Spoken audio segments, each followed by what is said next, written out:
आप लोग जो है घर में धूप बत्ती करते हैं या मच्छरदानी जो है कोयले का इस्तेमाल दरवाज़ा बंद कर कर करते हैं, तो ये भी जो है एक अस्थमा का बहुत बड़ा कारण हो सकता है।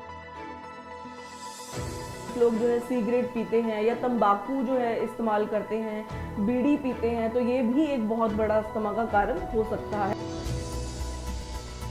आप सबको पता है कि आयुर्वेदिक चिकित्सा जो है किसी भी आपके ऑर्गन पर गलत प्रभाव नहीं डालती है।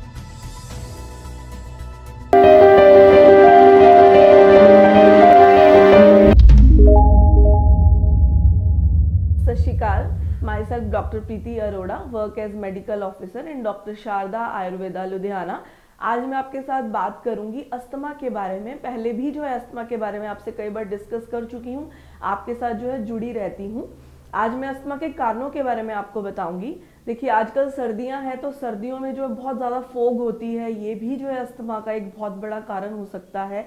कुछ लोग जो है सर्दियों में अपने आप को बचाने के लिए ठंड से जो है आग का इस्तेमाल करते हैं, पॉलीथीन्स जो है जलाने लगते हैं, वो भी एक बहुत बड़ा अस्थमा का कारण हो सकता है। अपने आप को फ्रेशन अप करने के लिए जो है परफ्यूम्स का घर में हम लोग इस्तेमाल करते हैं, वो भी एक अस्थमा का बहुत बड़ा कारण हो सकता है। आप लोगों की गलत आदतें भी जो है अस्थमा का एक बहुत बड़ा कारण हो सकती है। जैसे आप लोग जो है आजकल यंगस्टर्स जो है हुक्का पीने लगते हैं, उनका भी जो है वो इस्तेमाल ज़्यादा करने से जो है बहुत ज़्यादा अस्थमा का एक बहुत बड़ा जो है सीवियरिटी से आगे जाकर ये दिक्कत मरीज को आती है। जैसे फार्मर्स हैं, वो गेहूं धान को जलाते हैं या फिर उनका जो वेस्टेज होता है आगे जाकर, आपको पता है कि उस मौसम में जो है नॉर्मल मरीज को भी अगर हम देखें तो काफ़ी ज़्यादा जो है सांस लेने में कठिनाई होती है। आप लोग जो है घर में धूप बत्ती करते हैं या मच्छरदानी जो है कोयले का इस्तेमाल दरवाज़ा बंद कर कर करते हैं, तो ये भी जो है एक अस्थमा का बहुत बड़ा कारण हो सकता है। केमिकल इंडस्ट्रीज में जो लोग काम करते हैं उनको भी आपने देखा होगा कि अस्थमा बहुत ज़्यादा पाया जाता है। या फिर आजकल जैसे एयर में इतनी ज़्यादा फंगस हो जाती है, तो उसकी वजह से भी जो है लंग्स में फाइब्रोसिस हो जाता है, तो ये भी एक अस्थमा का बहुत बड़ा कारण हो जाता है। लंग्स कैविटी जो है इसमें बहुत ज़्यादा वीक हो जाती है। और कुछ लोग जो है स्मोकिंग करते हैं काफ़ी ज़्यादा, या फिर सिगरेट का इस्तेमाल ज़्यादा करते हैं अपने आप को, या फिर कुछ लोगों का काम ऐसा होता है, जैसे कुछ लोगों की जॉब ऐसी होती है या कुछ लोगों को ज़्यादा स्ट्रेस होता है। स्ट्रेस से बचने के लिए जो है कुछ लोग जो है सिगरेट पीते हैं या तंबाकू जो है इस्तेमाल करते हैं, बीड़ी पीते हैं, तो ये भी एक बहुत बड़ा अस्थमा का कारण हो सकता है।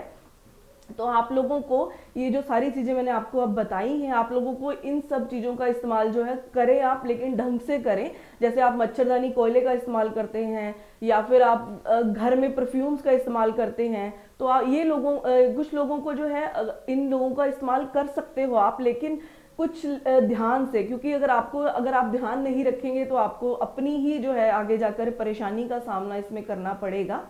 और अगर हम देखें, जो लोग जो है बीड़ी और सिगरेट का इस्तेमाल जो है इसमें ज़्यादा करते हैं, तो वो आगे जाकर जो है उनको सीवियरिटी से अस्थमा की दिक्कत हो सकती है। अस्थमा का अटैक जो है इसमें हो सकता है। पहले तो उनको इन चीज़ों का पता नहीं लगता है, लेकिन जैसे धीरे धीरे उनको खांसी रहने लगती है या फिर गड़गड़ाहट की आवाज़ जो है छाती में से आने लगती है, सांस नहीं आती है, तो आगे जाकर जो है बहुत ज़्यादा दिक्कत हो सकती है। ऐसे लोग जो है मेडिकल प्रैक्टिशनर्स के पास जाते हैं, कफ सिरप्स लेने लगते हैं या फिर इसमें ब्रोंकोडाइलेटर्स पर, इनहेलर्स पर डिपेंड हो जाते हैं, तो वो भी एक बहुत गलत आदत है। जब तक आप उन चीज़ों को ले रहे हैं तब तक तो आप ठीक रहेंगे, लेकिन जब आप उनको छोड़ देते हैं तब आपको ये दिक्कत जो है दोबारा आने लग जाती है। तो हम मेरा बताने का आपको यही फ़र्ज़ था कि आप जो है इन चीज़ों से बचें, इनहेलर्स पर डिपेंड बिल्कुल भी ना हो, अपनी आयुर्वेदिक चिकित्सा की तरफ जाएं। आप सबको पता है कि आयुर्वेदिक चिकित्सा जो है किसी भी आपके ऑर्गन पर गलत प्रभाव नहीं डालती है, आपके लीवर पर, आपकी किडनी पर, आपके हार्ट पर, और सबसे बड़ी बात ये, आपको लाइफ लॉन्ग मेडिसिन बिल्कुल नहीं खानी पड़ती है।